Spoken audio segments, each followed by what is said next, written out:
Aduh kakiku, kakiku sakit. Aduh,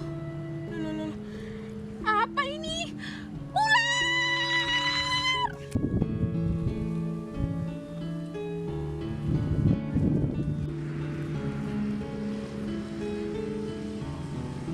Kenapa, Dek? Kenapa, Dek? Anu mas, itu ada Apa? ular, Mana ada lo? ular. Mana? Mau masuk ke rok saya, mau Mana? masuk ke rok saya.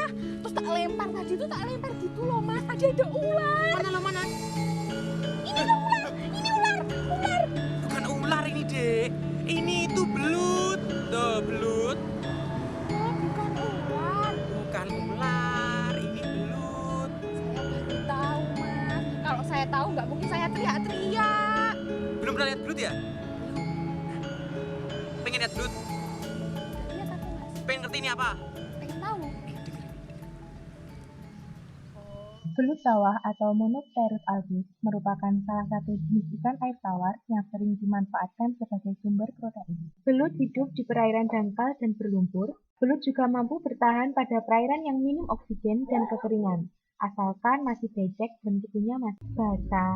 Di habitat aslinya, belut merupakan predator bagi binatang-binatang air yang berukuran lebih kecil darinya.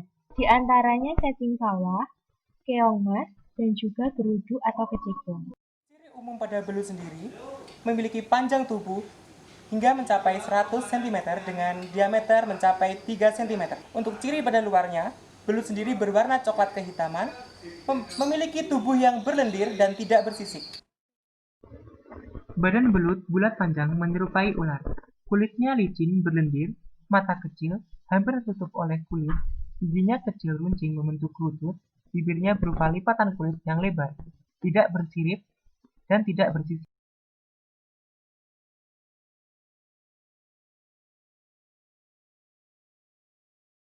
Letak dubur jauh di belakang dada. Gurat sisi yang berfungsi untuk menjaga keseimbangan tubuh terlihat dengan jelas. Ukuran panjang tubuh belut sebanding dengan ukuran lingkar tubuhnya.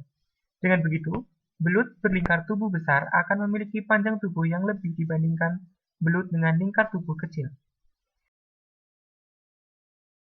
Dilihat dari bentuknya, gigi belut yang runcing dan berukuran kecil merupakan alat untuk menyerap, menahan, dan merobek mangsa.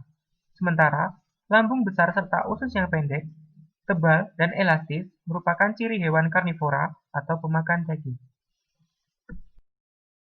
Media hidup belut yakni adalah di sungai yang berlumpur ataupun di rawa-rawa yang berlumpur.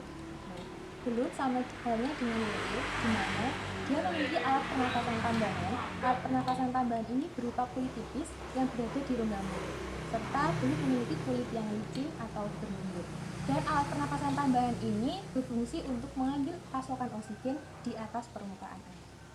Insang belut berukuran kecil dan dilengkapi dengan lubang yang menghubungkan insang dengan mudah di luar tubuh. Lubang tersebut terletak di bawah tenggorokan. Insang digunakan untuk menghirup oksigen di dalam air. Belut juga sering hidup di dalam lumpur yang sangat minim air dan miskin kandungan oksigen. Sementara, belut tetap membutuhkan oksigen saat dalam kondisi ini. Belut menggunakan lipatan kulit di rongga mulutnya sebagai alat bantu pernafasan. Dengan begitu, belut dapat mengambil oksigen dari udara bebas. Fungsi lipatan kulit di rongga mulut belut tersebut hampir seperti labirin pada ikan tertentu. Dengan dua pernafasan tersebut, belut lebih mudah menyesuaikan diri di habitatnya, baik pada musim hujan maupun musim kemarau. Ya, seperti yang sudah dijelaskan pada awal tadi, belut ini merupakan hewan hemaprodit protogini, yaitu hewan dengan dua alat kelamin dalam satu organisme atau satu hewan. Jadi, pada belut ini, berkelamin betina ketika belut ini berusia muda dan berganti kelamin menjadi jantan ketika belut ini mencapai usia dewasa. Secara biologis, hemaprodit protogini adalah sebutan bagi ikan yang di dalam tubuhnya mempunyai gonad atau kelenjar kelamin yang mengadakan proses diferensiasi dari fase betina pada fase jantan. Pada belut, ovarium yang berkembang hanya sebelah. Testis belut berbentuk memanjang dalam rongga tubuh di bawah gelembung renang dan di atas usus. Secara umum, susunan tulang dari belut adalah sebagai berikut. Secara umum, susunan tubuh belut adalah sebagai berikut. 1. Tulang, antara lain tulang kepala, dan tulang belakang yang membujur dari dekat kepala hingga belakang berupa ekor. Bentuk tulang belakang berupa ruas sehingga belut dapat bergerak meliuk. Tulang belakang belut ini berfungsi sebagai penyangga, pembentuk tubuh belut, pelindung organ dalam, dan alat gerak. Yang kedua adalah otot. Sebagian besar terdiri dari otot putih dan sebagian kecil pada permukaan tubuhnya terdiri dari otot merah. Dan yang ketiga adalah kulit. Berbentuk kulit halus, lentur, dan tidak bersisik. Kulit ini berfungsi untuk menutupi dan melindungi otot belut. Kulit yang licin karena adanya produksi lendir sebagai perlindungan terhadap kondisi lingkungan yang kurang baik. Tempat berikut adalah gambaran dari jantung seekor belut. Yang kedua ini adalah hati atau livernya. Bagian berikutnya adalah limfa. Selanjutnya terlihat bagian ginjal pada belut. Dan yang terakhir adalah bagian genital atau bagian anus. Pada masyarakat umumnya, belut sendiri dijadikan sebagai sumber protein sekunder yang dapat dikonsumsi. Biasanya pada masyarakat itu belut ini dimasak ataupun dibuat olahan yang unik-unik. Salah satunya ada rolade, ataupun digoreng dengan tepung, ataupun hanya digoreng biasa saja. Nah, karena kandungan di dalam belutnya sangat beragam, selain protein, belut ini dapat dibudidayakan atau dicari langsung di habitatnya. Mau lihat belut? Ini belut. Nah, aku tadi tuh habis cari belut. Jadi ini apa belut ini bisa dimakan?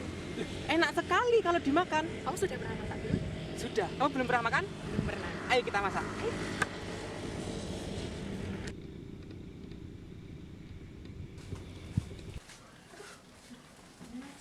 Assalamualaikum.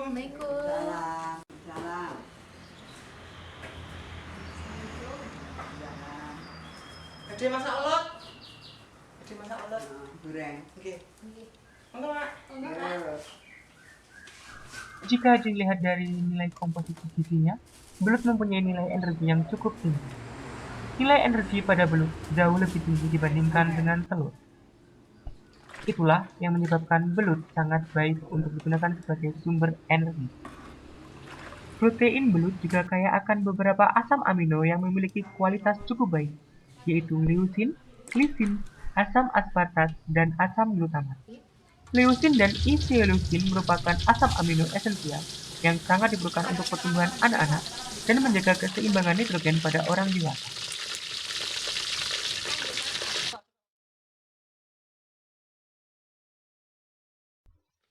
Kandungan arginin atau asam amino non-esensial pada belut dapat mempengaruhi produksi hormon pertumbuhan manusia yang populer dengan sebutan human growth hormone. Hasil uji laboratorium juga menunjukkan bahwa arginin berfungsi menghambat pertumbuhan sel-sel kanker payudara.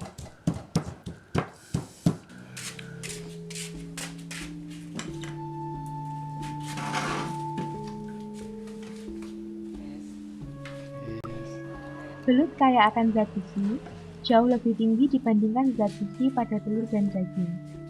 Zat besi juga berguna untuk meningkatkan sistem kekebalan tubuh sehingga tidak mudah terserang berbagai penyakit infeksi. Belut juga kaya akan fosfor. Nilainya 2 kali lipat dari fosfor pada telur. Fungsi utama fosfor adalah sebagai pemberi energi dan kekuatan pada metabolisme lemak dan karbohidrat, sebagai penunjang kesehatan gigi dan gusi, dan sebagai sintetis DNA. Kandungan vitamin A yang tinggi membuat belut sangat baik untuk digunakan sebagai pemelihara sel epitel. Selain itu, vitamin A juga sangat diperlukan tubuh untuk pertumbuhan, penglihatan, dan proses reproduksi. Belut juga kaya akan vitamin B. Vitamin B ini umumnya berperan sebagai kofaktor dari suatu enzim, sehingga enzim dapat berfungsi normal dalam proses metabolisme tubuh. Vitamin B juga sangat penting bagi otak untuk berfungsi normal, membantu membentuk protein, hormon, dan sel darah merah.